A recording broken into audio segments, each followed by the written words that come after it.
సూర్యాపేట జిల్లా పెన్పహాడ్లో ఎండిపోయిన పంట పొలాల పరిశీలనకు వెళ్లిన ఎమ్మెల్యే జగదీష్ రెడ్డి తీవ్ర భావోద్వేగానికి గురయ్యారు. ఎండిపోయిన పంట పొలాల్ని గొర్రెలకు మేతగా వదిలేయడాన్ని చూసిన ఎమ్మెల్యే చెలించిపోయారు. పంటలు ఎండిపోయి రైతులు నష్టపోతున్నారని కన్నీళ్లు పెట్టుకున్నారు.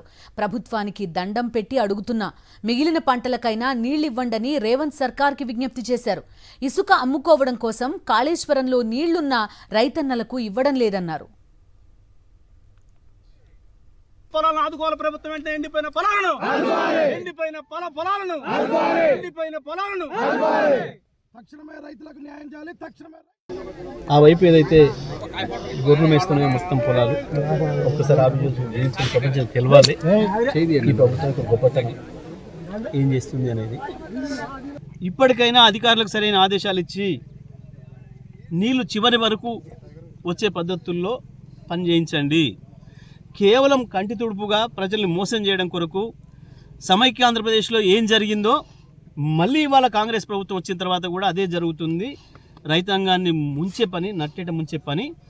పైకి కూడా నీళ్ళు ఇచ్చినామని చెప్పి కేవలం కాలువ సాగడానికి నీళ్ళు ఇస్తున్నారు. కాలువ చివరికి అందుకోకముందే బంద్ చేస్తున్నారు.